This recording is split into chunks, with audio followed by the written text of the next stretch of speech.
साथियों, सत्ता भूख में कांग्रेस के परिवार ने संविधान की पंथ निरपेक्षता की भावना को चूर चूर कर दिया है। हमारे संविधान निर्माताओं ने उस समय 47 में विभाजन की विभीषिका के बीच भी हिंदू संस्कार और परंपरा को जीते हुए पंथ निरपेक्षता की राह को चुना था। तब देश के महापुरुषों ने संविधान सभा में जो डिबेट की थी, उसमें भी इसके बारे में बहुत विस्तार से चर्चा हुई थी। लेकिन कांग्रेस के इस परिवार ने झूठे सेक्युलरिज्म के नाम पर उस महान परंपरा को तबाह करके रख दिया है।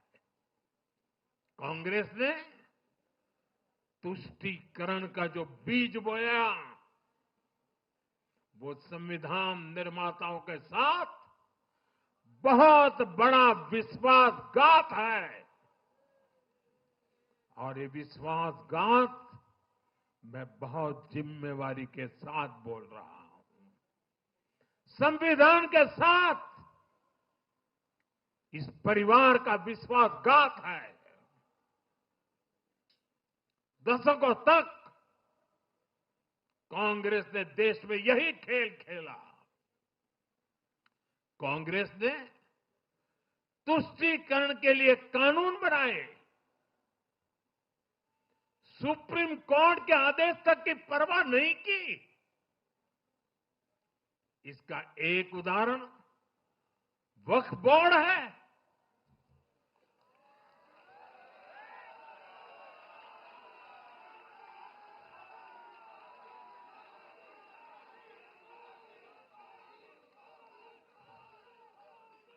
दिल्ली के लोग तो चौंक जाएंगे। हालात ये थी कि 2014 में इन लोगों ने सरकार से जाते जाते दिल्ली के आसपास की अनेक संपत्तियां वक्फ बोर्ड को सौंप दी थी।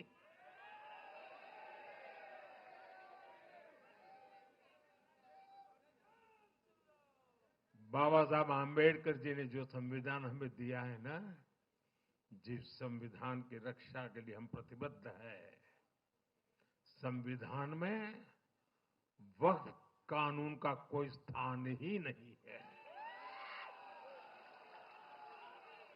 लेकिन फिर भी कांग्रेस ने तुष्टीकरण के लिए वक्फ बोर्ड जैसी व्यवस्था पैदा कर दी।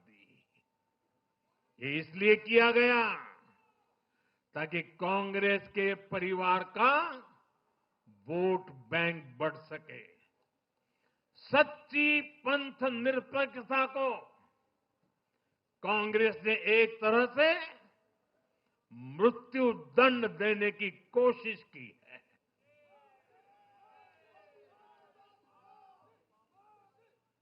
साथियों, कांग्रेस के शाही परिवार की सत्ता भूख इतनी विकृति हो गई है कि उन्होंने सामाजिक न्याय की भावना को भी चूर चूर कर दिया है। एक समय था जब कांग्रेस के नेता इंदिरा जी समेत खुद जात पात के खिलाफ बोलते थे,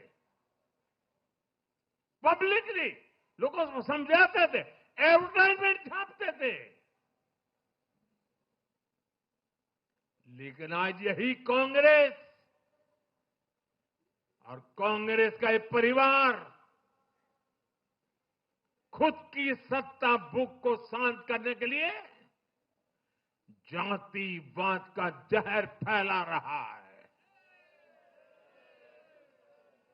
इन लोगों ने सामाजिक न्याय का गला घोंट दिया है।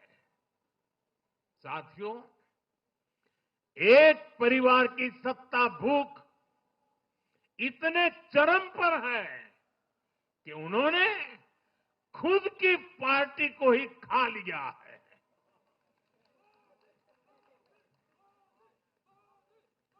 देश के अलग अलग भागों में कई पुराने जमाने के कांग्रेस कार्यकर्ता हैं, पुरानी पीढ़ी के लोग हैं जो अपने जमाने की कांग्रेस को ढूंढ रहे हैं। लेकिन आज की कांग्रेस के विचार से, व्यवहार से, आदत से उनको ये साफ पता चल रहा है कि ये वो कांग्रेस नहीं है। इसलिए कांग्रेस में आंतरिक रूप से असंतोष बहुत ज्यादा बढ़ रहा है। उनकी आरती उतारने वाले भले आज इन खबरों को दबा के रखे, लेकिन भीतर आग बहुत बड़ी है। असंतोष की ज्वाला भड़क चुकी है। सिर्फ एक परिवार के ही लोगों को कांग्रेस चलाने का हक है। सिर्फ वही परिवार काबिल है, दूसरे नाकाबिल है।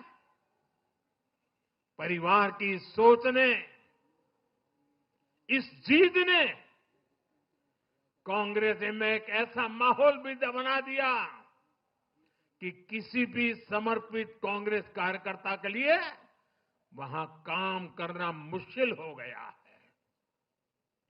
आप सोचिए, कांग्रेस पार्टी की प्राथमिकता आज सिर्फ और सिर्फ परिवार है। देश की जनता उनकी प्राथमिकता नहीं है। और जिस पार्टी की प्राथमिकता जनता न हो, वो लोकतंत्र के लिए बहुत ही नुकसानदायी होती है। साथियों, कांग्रेस का परिवार सत्ता के बिना जी नहीं सकता। चुनाव जीतने के लिए लोग कुछ भी कर सकते हैं। दक्षिण में जाकर उत्तर को गाली देना, उत्तर में जाकर के दक्षिण को गाली देना, और विदेश में जाकर देश को गाली देना।